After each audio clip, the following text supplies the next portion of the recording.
2000 Lexus RX 300. This is what we got.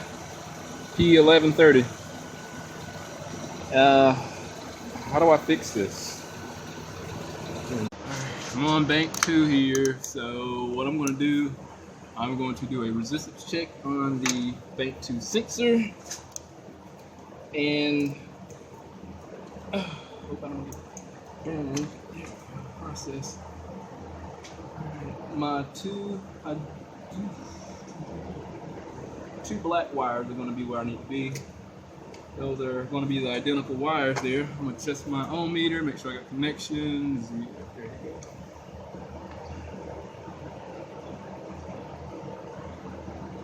So, heating circuit is 1.5, which is fairly low for a heating circuit. Again, I mean, the heat alters the resistance value. How much, I don't know.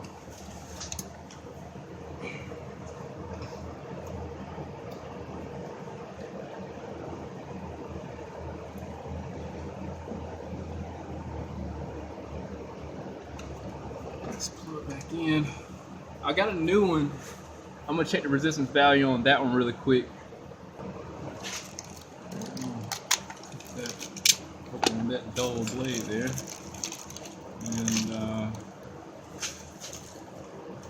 get my 2 heating wires, which is gonna get 2 black.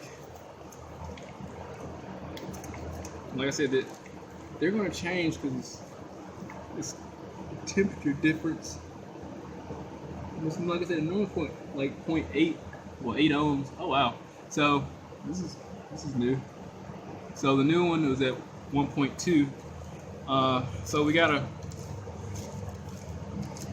reading, and I mean I'm pretty sure it varies from sensor to sensor. I mean it's an ampere ratio sensor. You know, so. All right, we're gonna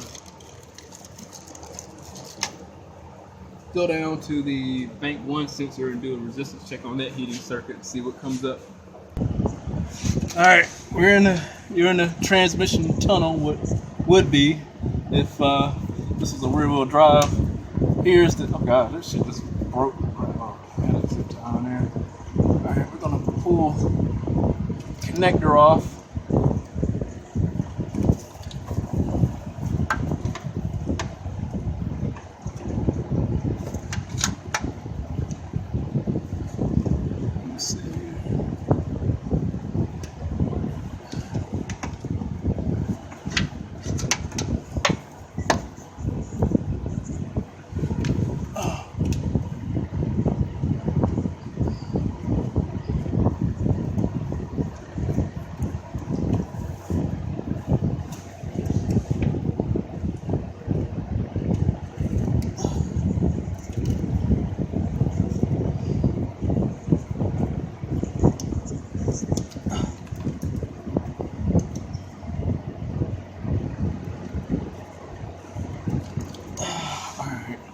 So I got the heater circuit disconnected. I want to check those 2 same black wires right there. Alright, so I got the old sensor hooked up here, and here's our value with the heating circuit is 2.6. And even though I literally just got this hooked up within a matter of a few minutes, these numbers showing that this is out of specification. So 2.6 is not the same value as the one that was known good. It's not the same value as the one that was new. So I'm going to go ahead and replace this, and we're going to look at the new sensor. All right, we're going to take this.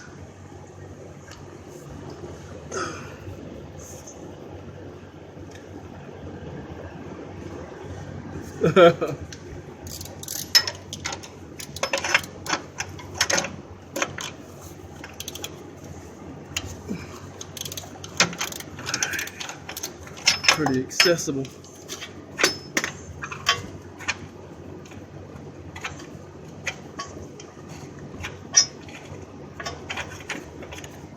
Let's get the new one.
We'll put a zip tie up there. All right, got the new sensor in. I need to change the oil in here also, so let me do that, and then we'll check the information on the computer. Look at the live data, see what changes it made. Got the new sensor in there. I'm gonna let the car warm up while I throw an oil change sticker on here. And I'm gonna get my PIDs pulled up in the meantime. Look at this matching. It's amazing. So let's get the voltage pulled up.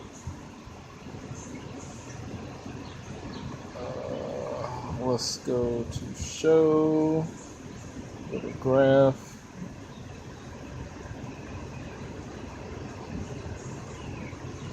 We're gonna overlap those.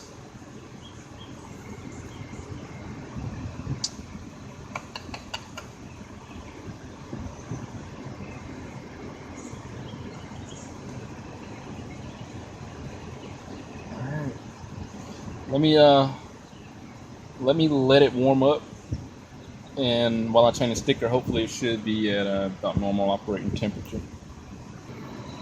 All right, got close to normal operating temperature now, and we're gonna do a couple snap throttles and see what happened. See, the numbers now are very close in comparison to being about 5-6 millivolts off.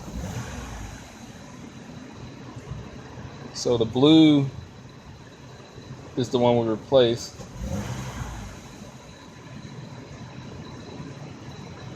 And even though it still has the sharp fall offs,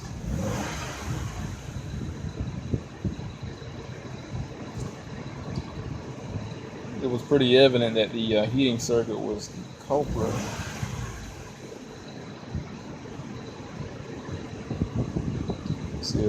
I want to say like sharp fall offs. I mean, it was more triangular shape versus more of a slight fall off.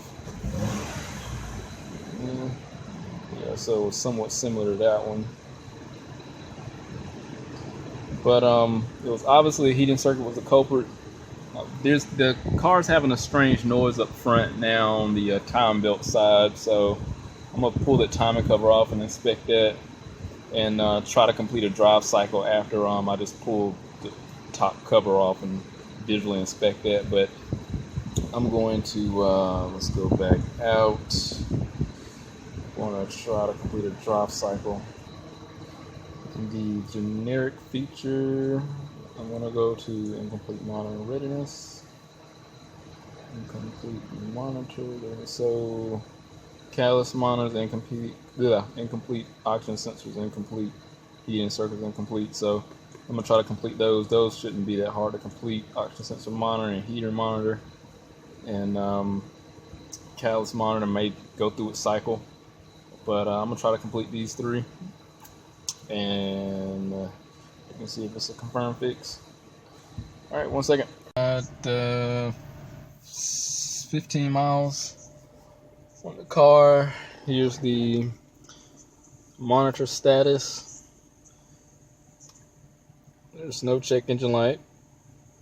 Let's go over here. Comprehensive component monitoring. Catalyst monitoring is incomplete. That's irrelevant. The heater is irrelevant. Well, the heated catalyst monitor is irrelevant. The oxygen sensor monitoring is okay. Oxygen sensor heater monitor is okay. So we're good. This is fixed. And the only 2 things that are incomplete are the catalyst monitor and the evap, which is normal. Alright, this is fixed. Peace.